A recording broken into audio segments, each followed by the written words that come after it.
तरीके से काफ़ी लंबे समय से हमारी ओल्ड एज या हमारी विडोज या दिव्यांग को लेके जो पेंशन्स का इशू बना था, काफ़ी उसमें जो है प्रोटेस्ट धरने भी किए और दिव्यांग भाइयों के साथ या ओल्ड एज औरतों के साथ या बुजुर्गों के साथ हम लोगों ने जो है प्रदर्शन किए और मीडिया के चैनल के माध्यम से गुहारें भी लगाई, जिसके चलते हमने 2 दिन पहले जो है डायरेक्टर मैम से मुलाकात की डेलीगेशन लेके, और हमने 10 दिन पहले ऐलान किया था चैनल के माध्यम से कि अगर आपने 1 हफ्ते तक इनको पेंशन रिलीज करने का कार्य शुरू नहीं किया तो हम लोग जो है यहाँ पे धरने प्रदर्शन करेंगे और डायरेक्टर ऑफिस के दरवाजे के बाहर बैठेंगे। लेकिन बहुत बहुत शुक्रिया अदा करना चाहता हूँ हमारी डायरेक्टर मैम विवेक शर्मा जी का और सोशल वेलफेयर डिपार्टमेंट का, जिन्होंने जल्द से संज्ञान लेते हुए, चाहे वो दिव्यांग भाई हों, चाहे वो ओल्ड एज हों, चाहे वो विडोज हों, जिनको जो है पेंशन रिलीज करवाने का कार्य शुरू किया है। आज भी मुझे फोन कॉल्स आए कि दिव्यांग भाइयों के कि हमारे जो है अकाउंट्स में पेंशन आज आ चुकी है।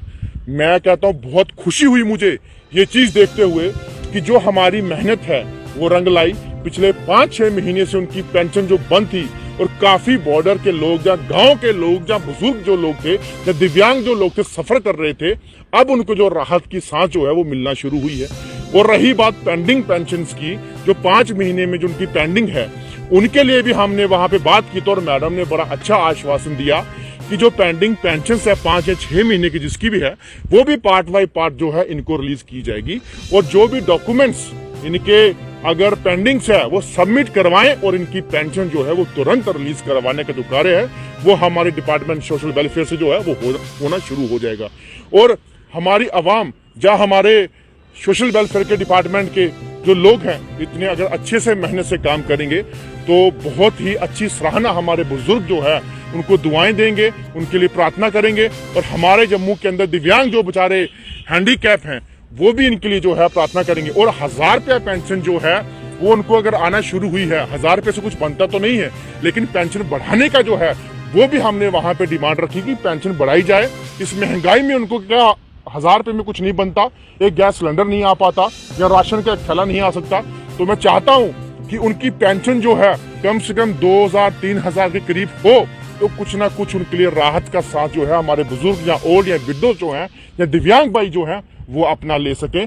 और जिसके चलते मुझे भरोसा और आशा है कि इस कार्य पे भी जो है सोशल वेलफेयर डिपार्टमेंट जो है अच्छा कार्य करेगा। जी चलिए अब बात कर लेते हैं, जिस तरह से आपने कहा कि हम दिव्यांग का साथ देते रहे हैं और भी कई लोगों का आप साथ देते हैं, डेली वेजर्स का भी आप साथ देते हैं, लेकिन डेली वेजर्स लंबे समय से जो है वो कहीं ना कहीं मसला अटका हुआ है। क्या लगता है कि आने वाले समय में अब वो भी परमानेंट हो जाएंगे या आपकी लड़ाई इसी तरह जारी रहेगी? देखिए, आखिरकार दिन तो आता ही है लड़ाई का, जंग का, जहां अपनी आवाज को उठा के जब लोगों के बीच या रोडों पे जब हम बोलते हैं, प्रोटेस्ट करते हैं, डिमांड करते हैं, एक ना एक दिन तो उनको फैसला करना ही पड़ेगा। हमारे सभी अस्थायी कर्मचारियों के लिए, हमारे डेली वेजर्स के लिए, चाहे वो परमानेंट रेगुलराइज पॉलिसी को लेके हो, चाहे मिनिमम वेजेस एक्ट को लेके हो, फैसला करना ही पड़ेगा, फाइनल करना ही पड़ेगा। नहीं तो इनको पता है कि पब्लिक हमारी जो कुर्सी पे बिठाना जानती है वो उनको उतारना भी जानती है।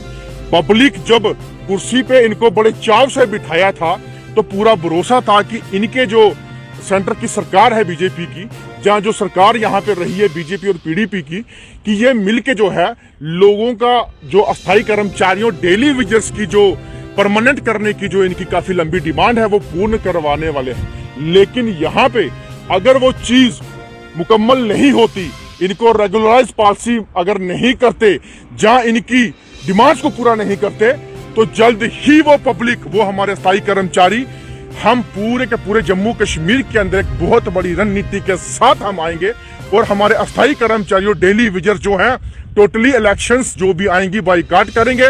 और इलेक्शंस में एक भी वोट, चाहे वो डेली वेजर्स का हो, चाहे डेली वेजर्स की फैमिली का हो, चाहे वो डेली वेजर्स के किसी रिलेटिव का हो, एक भी वोट उनको देने का जो है, हम नहीं देने का जो कार्य है, हम हर जगह यह मुहिम शुरू करवाएंगे। क्योंकि प्रधानमंत्री यहाँ पे आए, अमित शाह जी यहाँ पे आए, उन दोनों ने कहा कि यहाँ पे अस्थायी कर्मचारियों को, डेली वेजर्स को मिनिमम वेजेस भी एक्ट लागू कर दिया है और सबसे बड़ा मुद्दा जम्मू कश्मीर के अंदर अस्थायी कर्मचारियों का है। तो आपने हल क्यों नहीं किया? अगर आपकी सरकार बनी, सेंटर में बनी, आपकी जम्मू के अंदर भी बनी, चाहे बेशक कोलैबोरेशन में बनी, तो लेकिन आप मुझे बताइए उस टाइम सक्षम थे उनको परमानेंट करने के लिए, तो क्यों नहीं किया? 61,000 डेली विजर हैं और कहते हैं बीच में 12,000 पीडीडी डिपार्टमेंट के डेली विजर इन्होंने परमानेंट करने का जो ऐलान किया था, उनके साथ भी धोखा हो गया। और देखिए सबसे ज्यादा डेली विजर जो बेचारे पीडी डिपार्टमेंट के हैं, उनके साथ कैसा किसी का हाथ नहीं, किसी की कमर नहीं, किसी की बाजू नहीं, और कोई बेचारा ट्रांसफार्मर के ऊपर अपनी जान गंवाता है, कोई बेचारा इलेक्ट्रिक शॉक से अपना जान अपनी उसकी जाती है। और आप देख सकते हैं कुछ दिन पहले एक बिना मतलब कि उसके किसी सेफ्टी के बेचारा इलेक्ट्रिक शॉक से उस बेचारे की जान गई है, जो कि आपके बगुने अपना विलेज मंडल साइड से है। देखिए कैसी हालात है और कैसी विडंबना हमारे जम्मू कश्मीर के अंदर हो चुकी है कि जो काम करने वाले की कदर जो है उसको एक फूटी कोड़ी नहीं समझाते, लेकिन जो काम नहीं करता उसको आप सर पे बैठा के रखते हो। अस्थायी कर्मचारी 24-24 घंटे काम करने के लिए तैयार रहते हैं। अस्थायी कर्मचारियां डेली विजर हमारे छुट्टी ना होने के बाद भी पार्कों के अंदर, डिपार्टमेंटों के अंदर फील्ड में काम जो है वही लोग करते हैं। और मुझे बताइए उनको खामियाजा क्या मिला? बस अपनी जवानी खत्म कर दी, बुढ़ापा खत्म कर दिया, रिटायरमेंट पे खाली जाना। उनके बच्चों का मुस्तकबिल, उनका फ्यूचर आप कैसे सही कर रहे हो?